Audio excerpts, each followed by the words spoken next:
नमस्कार दोस्तों, स्वागत है आपका फिर से आपके अपने YouTube channel Rajeev Pandey vlogs पर। आज हम आपको दर्शन कराएंगे हनुमान जी के अवतार माने जाने वाले चमत्कारी बाबा के नाम से प्रसिद्ध कैची धाम नीम करोली बाबा के आश्रम की, जहां पर लाखों लोग माथा टेकने जाते हैं और मन्नत मानते हैं। माना जाता है यहाँ से कोई खाली हाथ नहीं जाता है। इस कैची धाम पे देश के ही नहीं बल्कि विदेश से भी लोग दर्शन के लिए आते हैं। कोसी नदी के तट पर बना ये आश्रम इतना प्रसिद्ध है कि यहाँ पर फेसबुक के संस्थापक मार्क जुकरबर्ग और एप्पल कंपनी के संस्थापक स्टीव जॉब्स भी दर्शन के लिए आए थे। हाल ही में यहाँ इंडियन क्रिकेटर विराट कोहली और उनकी पत्नी अनुष्का शर्मा दर्शन के लिए आए थे। यहाँ पर हॉलीवुड के कई फेमस एक्टर एंड एक्ट्रेस भी बाबा के दर्शन के लिए आ चुके हैं।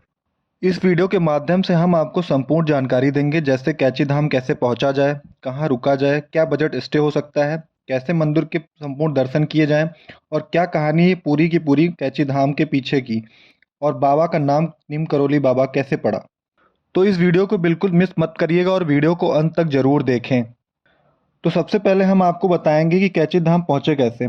अगर आप दिल्ली एनसीआर में रहते हैं तो हम आपको बता दें, कैची धाम दिल्ली से 220 किलोमीटर की दूरी पे है और नैनीताल से 20 किलोमीटर की दूरी पर स्थित है। अगर आप फ्लाइट से यहाँ आना चाहते हैं तो आपको नियरेस्ट एयरपोर्ट पंतनगर का पड़ेगा, जहाँ से कैची धाम की दूरी 71 किलोमीटर है। आप यहाँ से कैब ले सकते हैं जो आपको 2000 से 2200 रुपये में पड़ेगी। आप शेयर्ड कैब भी ले सकते हैं जिसका किराया 400 से 500 हो सकता है। अगर आप ट्रेन से आना चाहते हैं तो नियरेस्ट स्टेशन काठगोदाम का पड़ेगा, जहाँ से कैची धाम की दूरी लगभग 38 किलोमीटर है। स्टेशन के बाहर से ही आपको प्राइवेट कैब और शेयरिंग कैब मिल जाते हैं। प्राइवेट कैब आपको 1000 से 1200 में मिल जाती है और अगर आप शेयरिंग कैब लेंगे तो आपको 200 में पड़ेगी। आप स्टेशन से बस से भी आ सकते हैं जिसका चार्ज लगभग 100 रुपये होता है। अगर आप अपनी खुद की पर्सनल गाड़ी या टैक्सी से आते हैं तो आप डायरेक्ट कैचीधाम पहुंच सकते हैं। अगर हम अपनी बात करें तो हम 4 लोग थे जो अपनी खुद की गाड़ी लेकर कैचीधाम पहुंचे थे और वहां कैचीधाम पहुंचकर आपको गाड़ी की पार्किंग की सुविधा भी उपलब्ध है, जिसका आपको 120 रुपीज़ पे करना होता है। तो आप चाहें तो अपनी गाड़ी पार्किंग में लगा सकते हैं। कैचीधाम पहुंचकर दूसरा सवाल उठता है स्टे का। वहां स्टे कहाँ किया जाए। आप कैंचीधाम आश्रम में भी स्टे कर सकते हैं। उसकी एक कंडीशन है, वो यह है कि आपको आने से पहले एक लेटर भेजना होता है। कितने मेंबर हैं, किस तारीख को आ रहे हैं, सारी डिटेल फिल करके लेटर को पोस्ट करना होता है। फिर अगर उस तारीख को स्लॉट अवेलेबल है तो आपके पास कॉल आती है और स्टे अवेलेबल करा दिया जाता है। लेटर पोस्ट कहाँ करना है उसका एड्रेस मैंने डिस्क्रिप्शन में दे दिया है। अगर आपको स्टे नहीं मिलता है तो पास में कई सारे धर्मशाला और आश्रम हैं, आप चाहें तो वहाँ स्टे कर सकते हैं।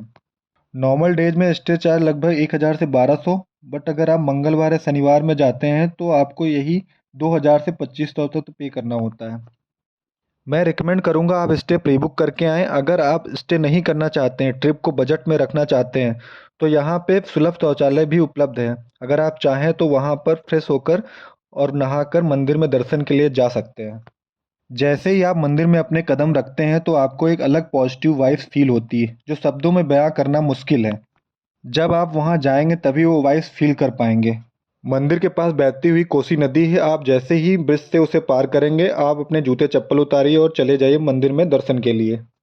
मंदिर में एंटर करते ही आपको माँ वैष्णो देवी का मंदिर दिखेगा, वहां पर माथा टेकिए और उसके आगे चले जाइए। आगे जाने पर पहले आपको हनुमान जी का भव्य मूर्ति स्थापित मंदिर दिखेगा, वहां पर दर्शन कीजिए।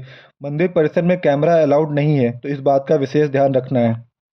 हनुमान जी के दर्शन के बाद आपको नीम करोली बाबा की भव्य स्थापित मूर्ति दिखेगी, आप उनके दर्शन कीजिए। बाबा हमेशा कंबल ही ओढ़ा करते थे, इसलिए लोग उन्हें कंबल भी भेंट करते हैं। यहाँ मंदिर परिसर के अंदर बहुत सारे भक्त सुंदरकांड का पाठ और हनुमान चालीसा का पाठ करते नजर आएंगे। हम चारों दोस्तों ने भी हनुमान चालीसा का पाठ मंदिर परिसर में बैठ के किया। इस पूरे मंदिर परिसर में 5 देवी देवताओं के मंदिर हैं। अब बात करते हैं बाबा की कहानी की। नीम करोली बाबा का वास्तविक नाम लक्ष्मी नारायण शर्मा था। उनका जन्म उत्तर प्रदेश के अकबरपुर गांव में 1900 के आसपास हुआ था। बाबा ने 11 वर्ष की आयु में ही अपना घर त्याग दिया था और ज्ञान की प्राप्ति के लिए उत्तर भारत में भ्रमण करने लगे थे। लेकिन जैसे ही उनके पिताजी को पता चला कि वो फर्रुखाबाद में है, वो उनको घर ले आए थे।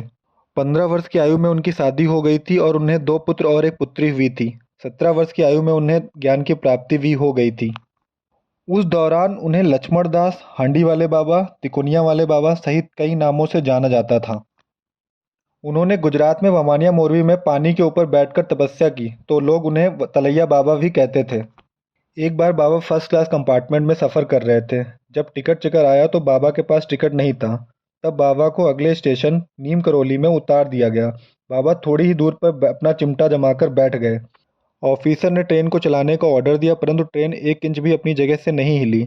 लोकल मजिस्ट्रेट बाबा के बारे में जानते थे। उन्होंने ऑफिसर को बाबा से माफ़ी मांगने को कहा और सासम्मान ट्रेन में बिठाने के लिए बोला। जैसे ही ऑफिसर ने बाबा से माफ़ी मांगी और उन्हें सम्मान के साथ ट्रेन में बिठाया, ट्रेन चल पड़ी।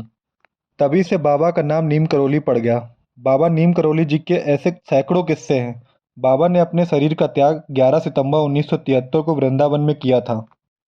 कैची कहने का रीजन यहाँ दो रोडों का है जो कि ऐसे इंटरसेप्ट करती हैं जो काफ़ी तीव्र मोड़ है, जिसकी वजह से उनकी शेप कैची जैसे लगती है और इस वजह से इस आश्रम को कैची आश्रम कहते हैं।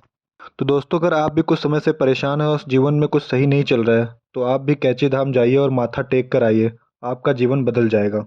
जैसे ही आप मंदिर परिसर से बाहर निकलेंगे, आपको हनुमान जी का प्रसाद चने के रूप में दिया जाएगा। आप वो प्रसाद लीजिए, फिर मंदिर परिसर के मुख्य द्वार से आप बाहर निकल सकते हैं। तो दोस्तों, ये थी कैची धाम की संपूर्ण यात्रा। आशा करता हूँ आपको आज की ये वीडियो पसंद आई होगी। अगर पसंद आई तो आप इसे लाइक कीजिए और शेयर कीजिए उनके साथ जो कैची धाम आने का प्लान कर रहे हैं।